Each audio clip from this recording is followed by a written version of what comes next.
Olá, salve Maria! Salve Maria! Eu sou a Beatriz. Eu me chamo Jonathan. E nós estamos aqui para mais um episódio do nosso podcast. Iniciamos as nossas orações invocando a Santíssima Trindade.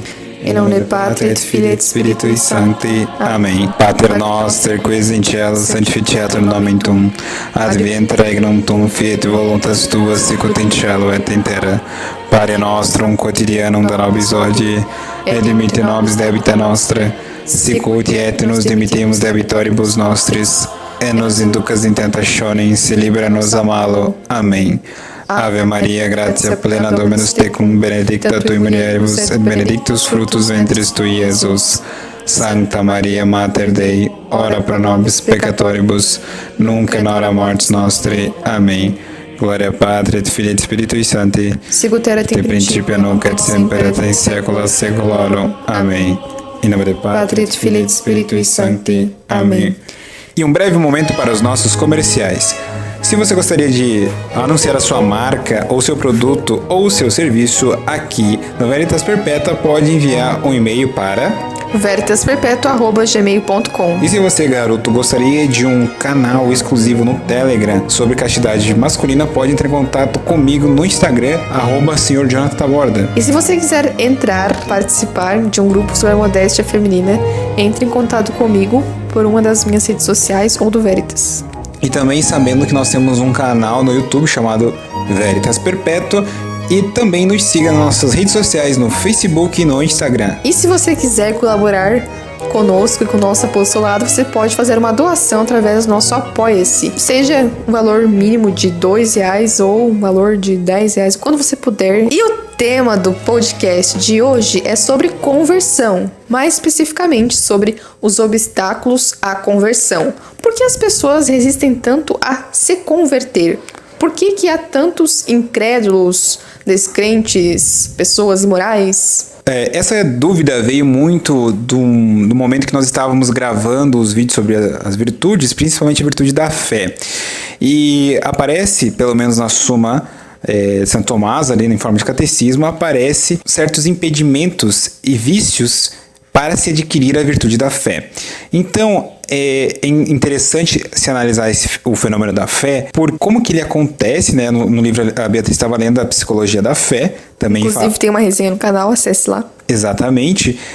Nós entendemos que existem certos obstáculos, certos vícios que eles impedem de forma natural a obtenção da fé ou da graça santificante, porque nós temos uma fé natural, uma graça suficiente, mas ela, para que seja santificada, ela é necessário um certo movimento humano. E esse livro que eu estava lendo, A Psicologia da Fé, foi escrito pelo padre Leonel Franca, é um livro muito interessante que ele explica um pouco mais sobre como funciona a nossa alma e a nossa mente diante de uma conversão, né? Então ele explica quais são esses obstáculos da conversão, que são obstáculos intelectuais e obstáculos morais. Então, partindo desses dois pontos, tanto os morais quanto os intelectuais, a gente vai observar esses dois de forma bem específica. Mas antes, podemos definir o que é uma conversão. O que é uma conversão? Se nós formos pesquisar no dicionário, nós vamos ver que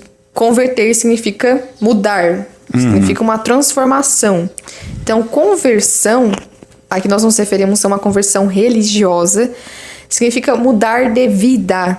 Então, é como se você convertesse, você mudasse o foco da sua vida. Antes, a sua vida estava focado nas coisas do mundo, nos prazeres do mundo. Quando você se converte, você muda esse foco da sua vida e a prioridade passa a ser Deus e as coisas de Deus, o céu.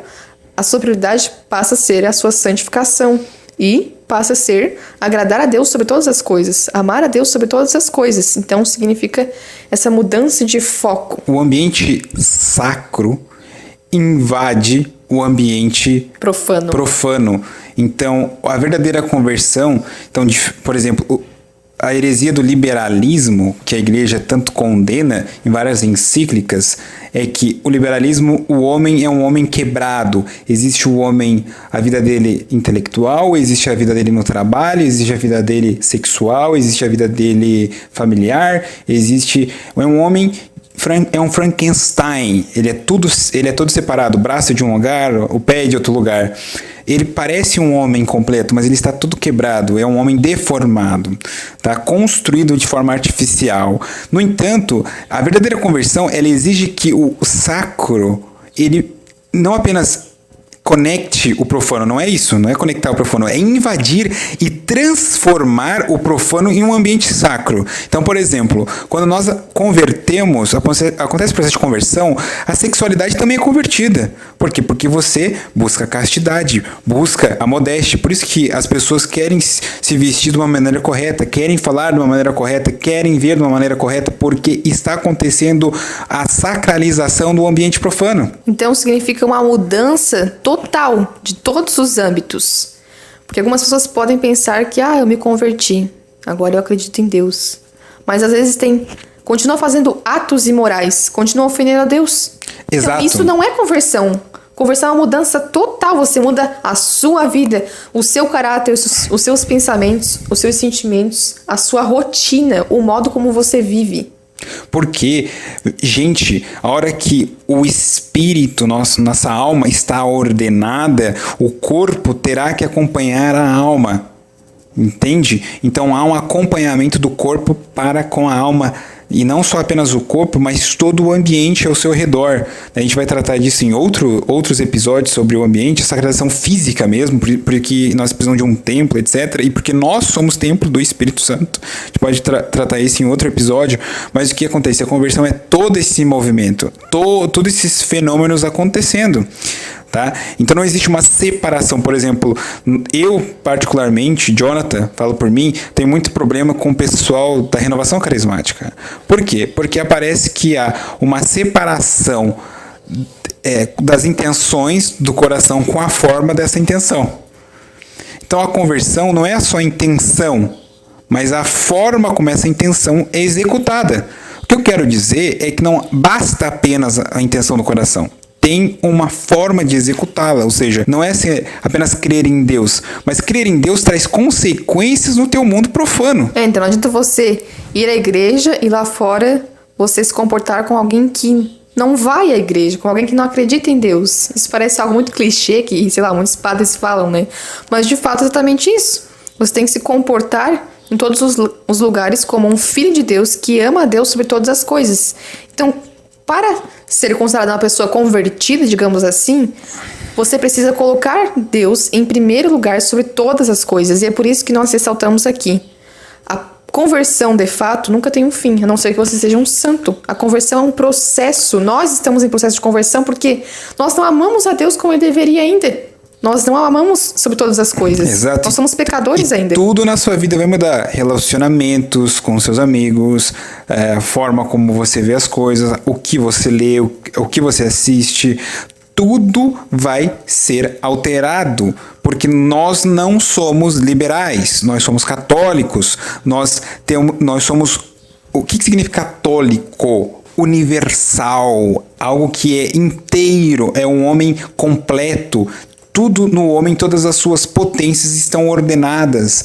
Não existe uma separação no homem, entende? Não há uma separação entre fé e razão. Não existe isso. O homem está ordenado a um só homem, num só composto. E quando não há compreensão disso, é que surge aquele pensamento liberal de que, não, mas isso aí é muito fanatismo, radical demais. Como assim radical demais? Então ser católico é radical, pronto. Então, se converter é ser radical. Pronto. Só os violentos herdarão o céu. Exatamente.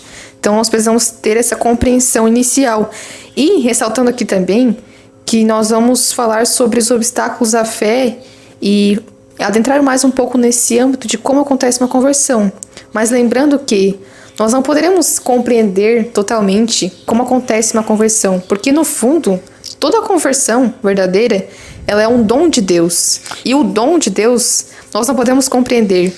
No início, no princípio de toda conversão, está Deus com a sua graça e com a sua misericórdia. A volta do homem à fé é um mistério de amor inefável que nós não podemos compreender totalmente. E lembrando, exatamente completando essa perfeita colocação aqui, de que a experiência com o transcendente, ele pode ter explicações gerais, mas ela é intransferível e pessoal. Vou repetir. Exato. Ela tem concepções psicológicas, como por exemplo no livro que a Beatriz leu, ou antropológicas, no caso da descrição tomista. Não tem problema. No entanto, o contato com o transcendente é pessoal. E por mais que você descreva como você se converteu, ela é intransferível porque ela é baseada na experiência que o próprio indivíduo tem com o transcendente. O Deus é o mesmo, mas o indivíduo que se conecta é diferente, por isso que ele é intransferível. Por mais que a gente possa aqui dizer e argumentar sobre o tema, apenas o indivíduo, você que está escutando, pode realizar isso com Deus. Na verdade, é Deus que realiza contigo, mas ela não pode ser transferida para outra pessoa. Toda experiência é intransferível, exatamente. E também, uma outra observação, então, a análise feita da conversão da fé, né, nesse específico tema aqui da conversão, a gente não pode analisar de forma analítica científica moderna. Por quê? Porque ela prevê uma repetição do fenômeno. Bom, o fenômeno da conversão ela é repetível, ok, mas ela não é padronizada. Por quê? Porque apesar de ter concepções gerais, você não pode regulamentar o processo num laboratório, por exemplo, ou numa pesquisa. Tá? Significa que ela tem um indivíduo próprio ali, que é diferente, nunca vai existir uma outra pessoa igual a mim. Nunca, nunca, jamais. Então não tem como acontecer o mesmo fenômeno, da mesma maneira, entende? Então, todos aqueles que pensam em analisar de forma analítica com a ciência moderna, ou com as ciências modernas, né? No caso ciências, vocês nunca vão conseguir, porque é um fenômeno que tem algumas ciências apenas que conseguem descrever, e de forma ainda muito superficial, porque o mistério é um mistério divino. Então, como nós estamos falando aqui sobre conversão religiosa, é importante que nós façamos uma definição também sobre o que é a fé. Se você quiser se aprofundar mais sobre isso, vá até o nosso canal, Veritas Perpétua, e acesse lá o vídeo sobre a virtude da fé.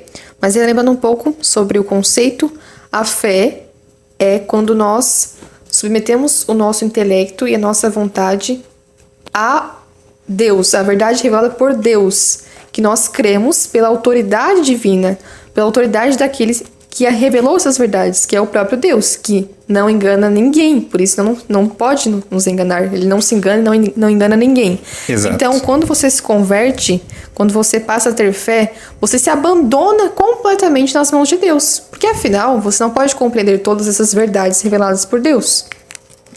Exatamente, porque o movimento do intelecto, no livro da Metafísica de Aristóteles, ele já disse que o intelecto é próprio do homem conhecer. É da natureza do homem conhecer. O que significa isso? É próprio do homem adequar o seu intelecto através da razão a uma verdade.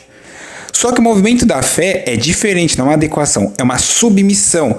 Logo, não é um movimento natural. É sobrenatural.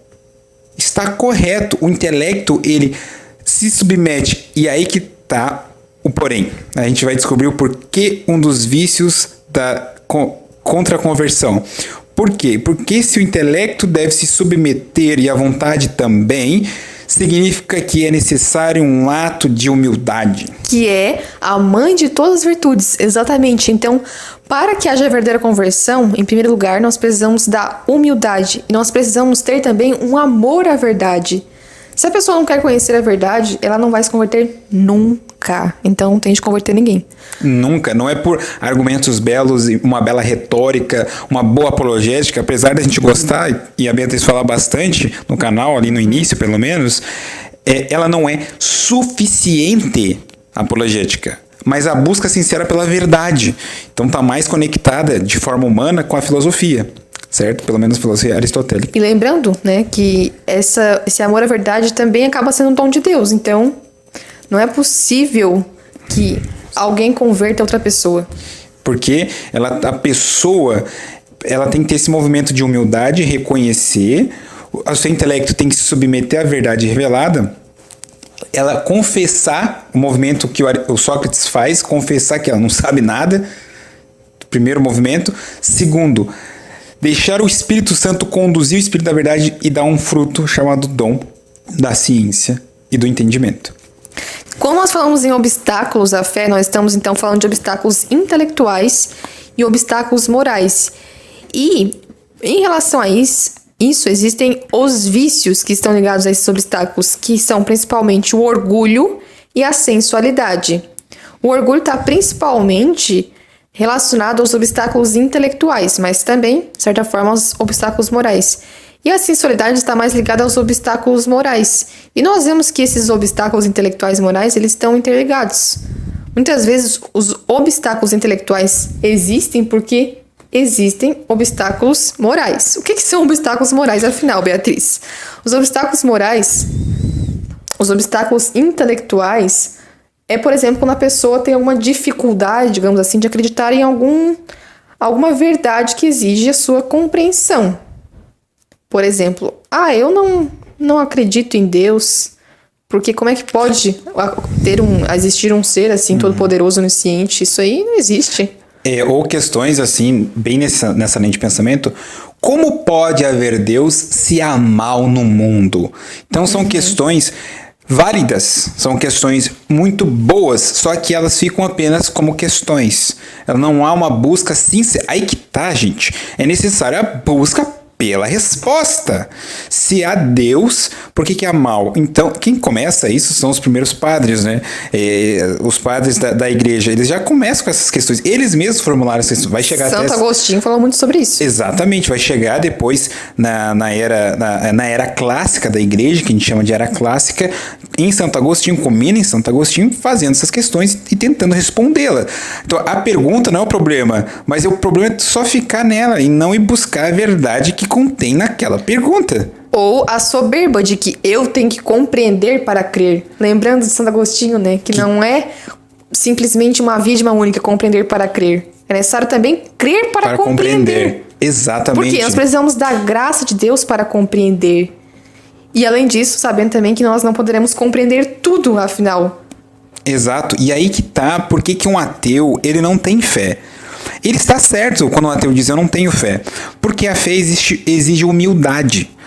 E quando o ateu reconhece seu estado, que ele não sabe as coisas de fato, ele exige um movimento de humildade. Mas olha só que interessante, porque o ateu, ele, de certa forma, ele acredita. Por quê? Ele é orgulhoso. Muitos ateus são orgulhosos. Porque eles não se submetem à autoridade de Deus. Então, eles não creem em Deus. Mas não tanto porque eles não podem compreender. Porque muitas vezes nós vemos ateus que se submetem facilmente à autoridade da ciência, a suposta ciência. Ou seja, eles não têm dificuldade de se submeter a uma autoridade, porque eles se submetem facilmente a várias coisas que às vezes são ridículas de se acreditar. Por exemplo, agora nessa época de pandemia a gente vê o pessoal acreditando em cada coisa que é inacreditável. E às vezes não acredita em Deus. Mas aí que é o interessante. Por quê? Porque a ciência, né, mesmo a ciência moderna, ela nasce de uma dúvida, né? De dúvida, de questionar. Só que é um método que serve para a ciência, algumas ciências específicas, né? Só que quando algum cientista, alguma instituição científica diz algo, não há um questionamento próprio, que o próprio Karl Popper fala sobre essa questão de questionar. Eles não questionam a própria ciência. Então é interessante que muitos ateus, ou sei lá, protestantes mesmo, dizem para nós católicos, mas vocês acreditam assim em tudo que a igreja fala? Isso é um absurdo. Mas ao mesmo tempo, eles acreditam facilmente em tudo que a ciência diz. Ou seja, colocam a ciência no lugar de Deus. E nós vemos então que isso acontece por causa do orgulho. Então, é um obstáculo intelectual, mas muitas vezes não é tanto isso. Isso é algo que o autor fala naquele livro, A Psicologia da Fé. Ele diz que muitas vezes é um obstáculo moral.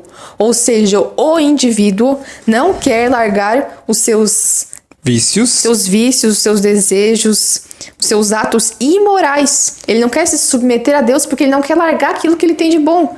Então é um obstáculo moral às vezes.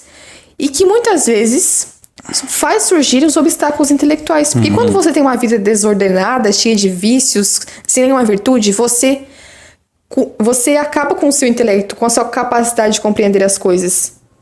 Então é quando você vai se purificando, vai se tornar uma pessoa virtuosa, que você vai compreendendo cada vez mais. Por isso, Santo Agostinho dizia crer para compreender e compreender para crer. Exatamente. Então, o exercício que o ateu deve se fazer é coloca a hipótese, se há Deus, o que na minha vida eu terei que mudar se há Deus? Porque quando eu fiz esse exercício, muito tempo atrás, eu entrei em choque, porque a vida ia ter que mudar muita coisa. E aí falta coragem.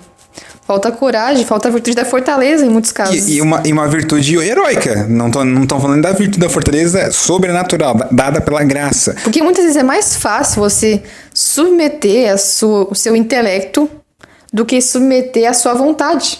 Exatamente. É aí que tá. É aí que tá o ponto-chave. Então, o obstáculo principal à fé não está nas dificuldades intelectuais que ela suscita, mas nos sacrifícios que ela impõe.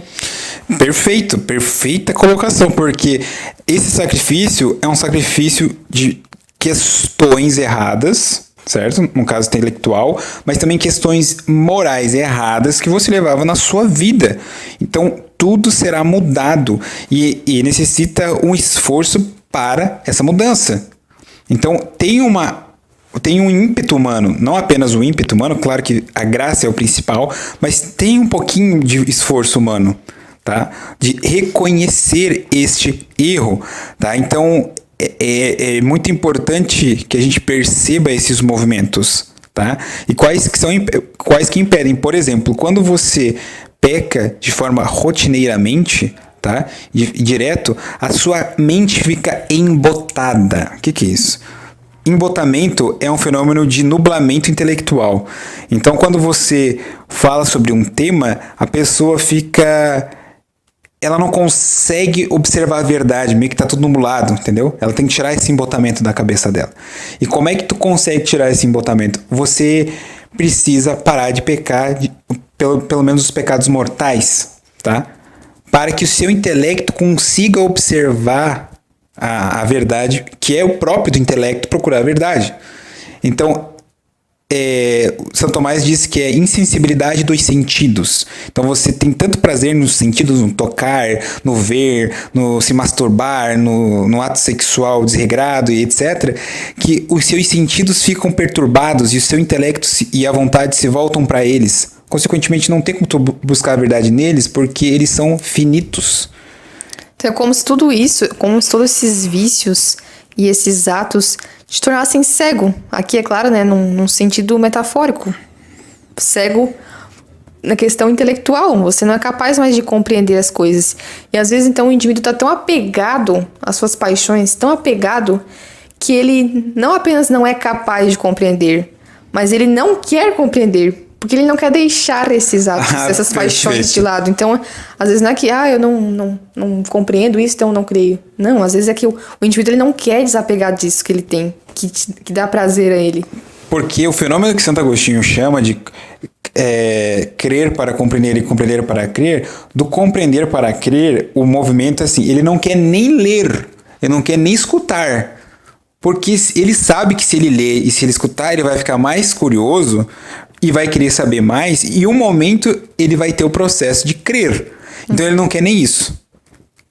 Eu sei porque eu tô falando por causa própria. Ex-ateu. Exatamente, sou um ex-ateu. Então, questões que eu nem tocava, tá? Eu não tocava no sentido intelectual, não lia e não procurava, porque eu sabia que ali tinha algo que me podia fazer crer, e eu não queria nem isso.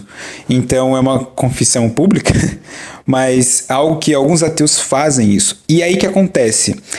Como eu já falei num vídeo sobre o ateísmo, existe uma questão assim, que geralmente se fala de Deus, a fé e a conversão sempre no espantalho. O que é isso?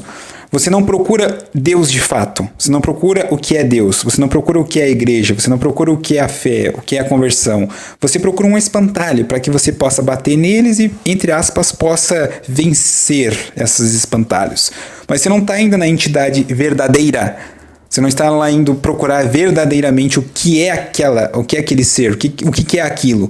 Você simplesmente bate no espantalho porque é mais fácil. É mais fácil tu dizer, Deus não existe, então se Deus não existe eu não preciso me converter. Então a moral, não existe moral natural. O que existe? Existe a minha vontade, existe o que eu quero fazer, existe o tudo desregrado. Não tem desregrado. A verdade não existe, tudo é relativo.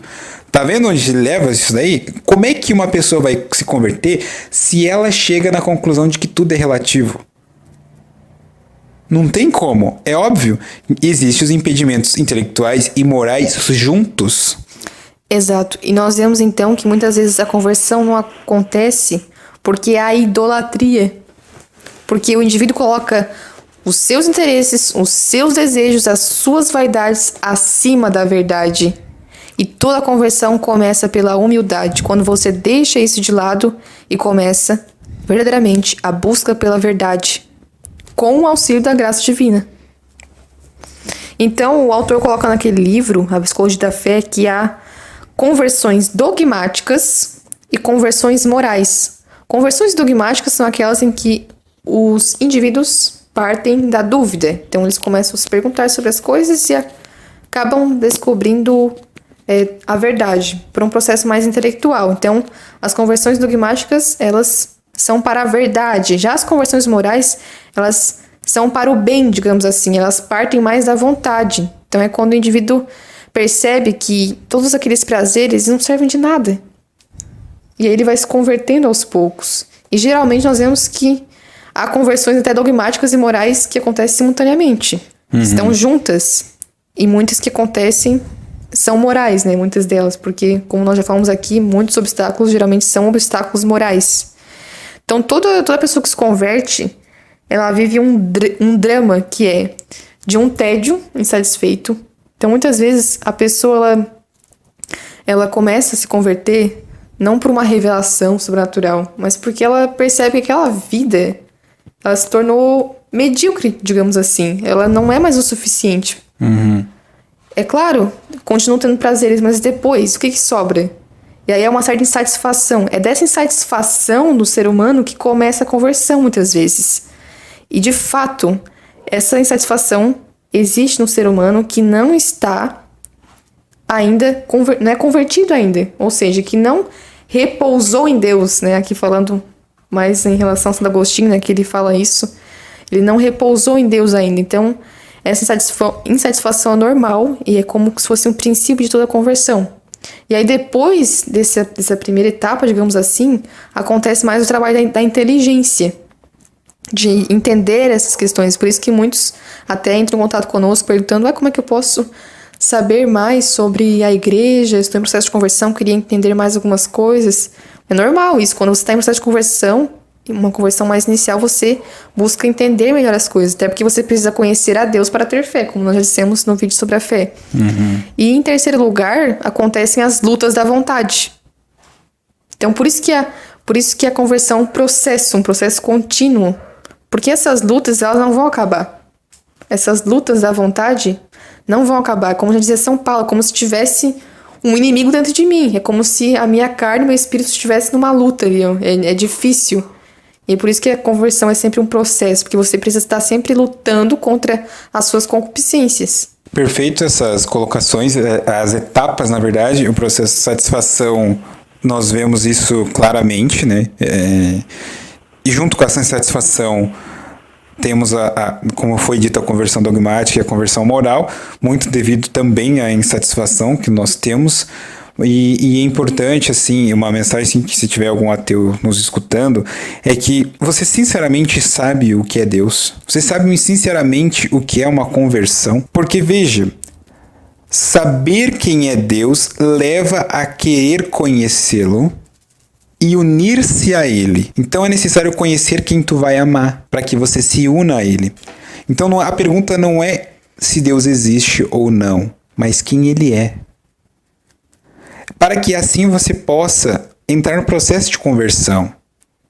Quais as consequências se Deus é, ou seja, Deus não existe ou existe, Deus é, qual é a consequência dele para contigo? Entende? Qual a consequência de Deus morrer na cruz por você? Qual é a consequência de saber disso? Qual é a consequência de saber que as suas atitudes são imorais, entende? A soberba é extremamente complicada porque reconhecer falhas, reconhecer que você está errado, né? E às vezes os ateus não acreditam nisso, mas eles têm uma egolatria, ou seja, idolatria do seu próprio ego, que é eu que sei, eu matei Deus e Deus não existe, tá? Então essa egolatria, por assim dizer, o culto à sua própria personalidade faz com que você esteja no lugar errado, desorientado, porque nós fomos feitos para amar a Deus e conhecer o objeto que nós vamos amar, que é o próprio Deus. Tem uma frase, uma passagem desse livro da Psicologia da Fé que eu gostaria de ler aqui, que eu acho que ele é o ápice do que nós estamos falando aqui, ele é bem interessante. Diz o seguinte: na inteligência, a perplexidade e a dúvida sucede à segurança da certeza. É a entrada no reino luminoso da verdade.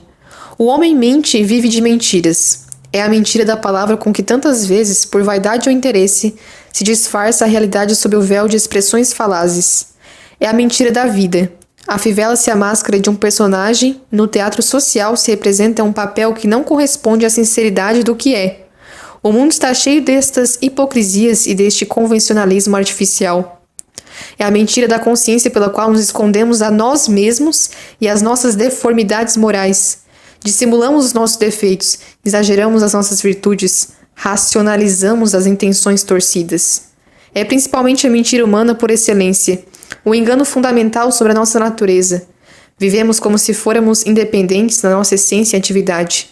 Esquecemos-nos que acima de nós há um Deus, a quem devemos adoração, reconhecimento, obediência e amor. Tentamos viver se fôramos deuses e caímos abaixo da dignidade de homens. É de todas essas mentiras funestas que nasce o mal-estar profundo de quem está fora da ordem e delas é que começa a libertar-nos a conversão sincera. Então aqui dá para concluir que fica claro assim que a conversão ela nasce dessa insatisfação e acontece quando há essa entrada no reino luminoso da verdade, como diz o autor.